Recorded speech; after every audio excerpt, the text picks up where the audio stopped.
നമസ്കാരം. Raf talk ഫുട്ബോളിലേക്ക് എവർക്കും സ്വാഗതം. ബാഴ്സലോണ എന്ന ക്ലബ്ബുമായിട്ട് ഒരു തരത്തിലുള്ള ബന്ധവുമില്ല. അത് പൂർണ്ണമായിട്ടും കംപ്ലീറ്റ്ലി ബ്രോക്കൺ ആയിട്ടുണ്ട് അവരുമായിട്ടുള്ള ബന്ധം. റഫറിക്ക് പതിറ്റാണ്ടുകളായിട്ട് പൈസ കൊടുത്ത് കളി ജയിക്കുന്ന ടീമിനോട് എന്ത് ബന്ധമാണോ ചോദിക്കുന്നത് ഫ്ലോറന്റീനോ പെരസാണ്. അദ്ദേഹത്തിൻ്റെ ഏറ്റവും പുതിയ ഇൻ്റർവ്യൂ ഇന്നലെ പുറത്തു വന്നു. കഴിഞ്ഞ ദിവസം പത്രസമ്മേളനം വിളിച്ച് ഇതേ കാര്യങ്ങളൊക്കെ പറഞ്ഞതാണ്. അത് കഴിഞ്ഞിട്ട് ഇന്നലെ വീണ്ടും അദ്ദേഹം ഒരു ഇൻ്റർവ്യൂ കൊടുത്തു. ആ ഇൻ്റർവ്യൂവിൽ കുറേ കാര്യങ്ങൾ പറയുന്നു. ബാഴ്സലോണയെ കടന്നാക്രമിച്ചിരിക്കുന്നു. പെരസ് പറയുന്നു, ബാഴ്സലോണയുമായിട്ടുള്ള എൻ്റെ റിലേഷൻഷിപ്പ് കംപ്ലീറ്റ്ലി ബ്രോക്കൺ ആണ്. കാരണം എന്താണെന്നറിയോ? റഫറിമാർക്ക് 2 പതിറ്റാണ്ടുകളായിട്ട് ക്യാഷ് കൊടുത്ത ഒരു ടീമുമായിട്ട് എനിക്കൊരു കണക്ഷനും വേണ്ട. I don't want any connection with a club that has paid off referees for 2 decades.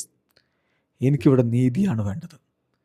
ആ കേസിൻ്റെ ഗ്രാവിറ്റി കൃത്യമായിട്ട് മനസ്സിലാക്കിയിട്ട് അതനുസരിച്ചുള്ളൊരു ജസ്റ്റിസാണ് സെർവ് ചെയ്യപ്പെടേണ്ടത്. അതിനാണ് ഞാനിപ്പോൾ ശ്രമിച്ചുകൊണ്ടിരിക്കുന്നത്.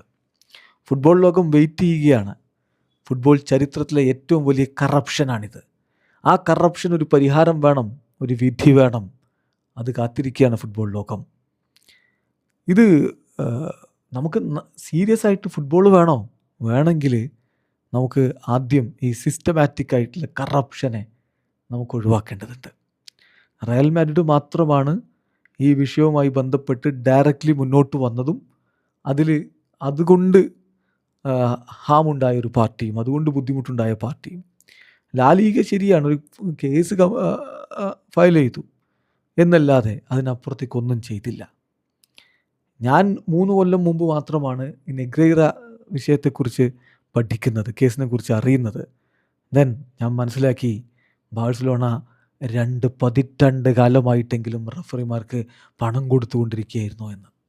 ഇത് ഡയറക്റ്റ് അക്യൂസേഷനാണ്, ഒളിയും അറിയൊന്നുമില്ല. ഡയറക്റ്റ് ഫൈറ്റിനാണ് ഫ്ലോറന്റീനോ പെരസ് ഒരുങ്ങിയിരിക്കുന്നത് ബാഴ്സലോണക്കെതിരെ. ഫുട്ബോൾ ചരിത്രത്തിലെ ഏറ്റവും വലിയ കറപ്ഷനാണിത്. ആ കറപ്ഷന് പരിഹാരമുണ്ടാവണം, അത് ഒഴിവാക്കണം എന്ന് മാത്രമല്ല നീതി പുലരണം എന്നുകൂടി അദ്ദേഹം പറയുന്നു. എന്തായാലും ഫൈറ്റിന് തുടക്കമിട്ടിരിക്കുകയാണ്. ഇനി എന്ത് സംഭവിക്കുന്നത് കാത്തിരുന്ന് കാണണം. വീഡിയോ അവസാനിക്കുന്ന ഫുട്ബോൾ ലോകത്തെ കൂടുതൽ വിശേഷങ്ങളുമായി റഫ്ലക്സിൽ എത്താം.